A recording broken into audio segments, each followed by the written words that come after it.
If someone had asked you a year ago what you thought of people who wear masks after Halloween, the chances are your reaction would have been negative.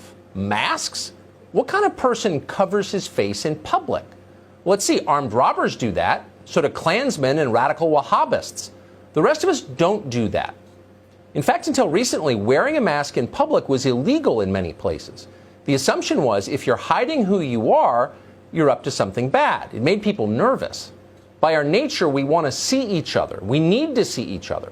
Looking at another person's face is the beginning of connection. Eliminating that connection dehumanizes us. That used to be obvious.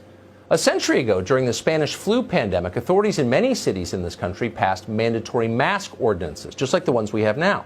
Many Americans accepted them, but many others did not accept them. In California, citizens rebelled. In January of 1919, 5,000 members of the newly formed Anti-Mask League of San Francisco gathered to call for the mayor's resignation if he didn't repeal his mask order. 5 days later, the mayor complied. Science vindicated that decision in the end. A year later, a study found that compulsory mask use likely had no effect on curbing the Spanish flu. We live in a very different time. American society, of course, is far less cohesive than it was 100 years ago, and Americans seem far more passive than they did. Those who disagree with the prevailing orthodoxy have less power than they've ever had. Mass communications are now controlled by a tiny number of people, all of whom have identical agendas. There is no modern anti-mask league. There couldn't be a modern anti-mask league. Facebook and Google would shut it down the first day. The governors of Michigan and New Jersey would indict its leaders. Dissent used to be a defining feature of American life, but no more. Now we have mandatory consensus. Masks are good. Anyone who questions the utter goodness of masks is bad. What they're really telling you is that masks are magic. What appears to be a flimsy cotton face covering is in fact a holy amulet that protects us from disease more reliably than any modern medicine. Listen to the director of the CDC, Robert Redfield, explain that actually masks are better than vaccines. I might even go so far as to say that this face mask is more guaranteed to protect me against COVID than when I take a COVID vaccine. This face mask is more guaranteed to protect me from a vaccine. Following? More guaranteed. There are now degrees of guarantee, apparently. That's quite an endorsement from a leading man of science. So go long on masks. There's nothing more important. The CDC said so. But of course, our politicians didn't need to hear that. They already believed it. Earlier this month, California's Governor Gavin Newsom sent a tweet from his office with this command, quote, "Going out to eat with members of your household this weekend? Don't forget to keep your mask on in between bites. Do your part to keep those around you healthy." Understand? You're eating with people you live with every day, but be certain to shield your faces as you eat for safety. That tweet is still up, by the way. They weren't kidding. Watch Newsom's fellow governor, Andrew Cuomo, the man who probably killed more Americans from coronavirus than anyone apart from the Chinese government, explain that if you don't wear a mask, you're a murderer. I think it's disrespectful of people not to wear masks. Do I think local government should be enforcing it? And should there be sanctions? Yes. Yes. Because it is a public health emergency. And I think there should be a penalty. Because you could literally kill someone. You could literally kill someone because you didn't want to wear a mask. You could literally kill someone. Literally, he said it twice. You selfishly wanted to breathe fresh air and conduct a human conversation. You are John Wayne Gacy. In Nashville, one city councilwoman suggested that citizens who don't wear masks could be charged with attempted murder. You know, I work for an organization that if they pass a virus, then they are tried for murder or attempted murder.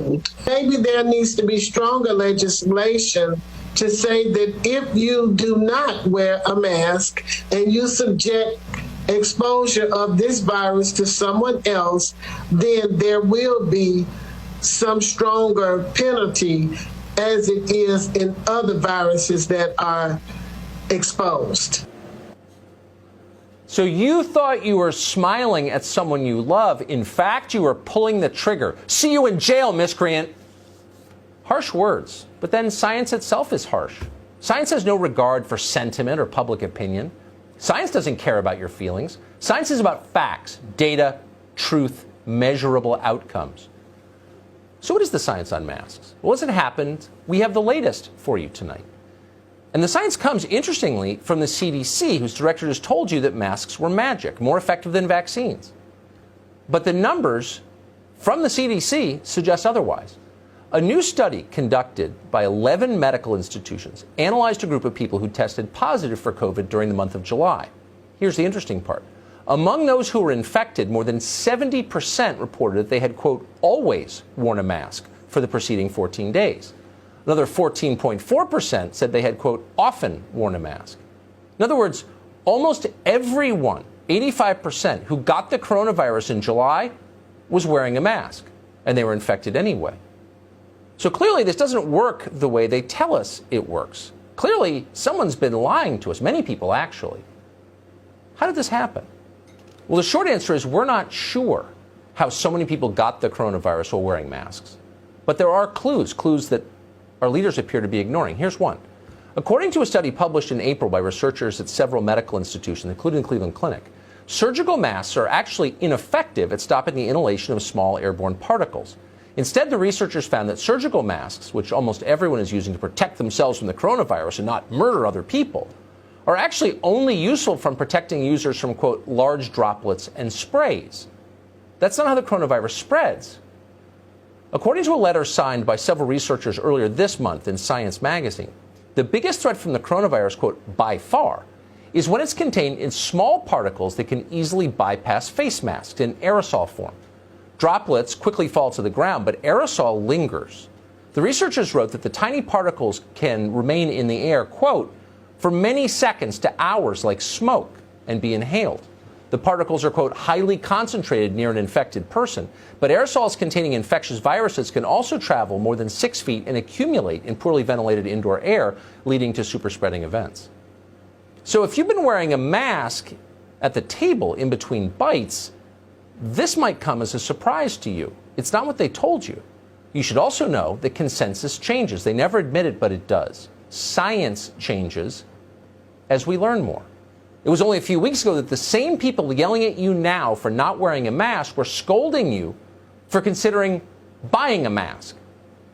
February 29th, Jerome Adams, he's the U.S. Surgeon General, tweeted this, quote, seriously, people, stop buying masks. They are not effective in preventing the general public from catching the coronavirus. Now, at one point, we mocked him for saying that because that seemed absurd to us. If masks aren't effective, then why do surgeons wear them? But it turns out maybe he was onto something. On March 8th, Anthony Fauci told us, once again, masks are pointless. Right now in the United States, people should not be walking around with masks. You're sure of it? Because people are listening really closely to this. Right now, people should not be walking. There's no reason to be walking around with a mask.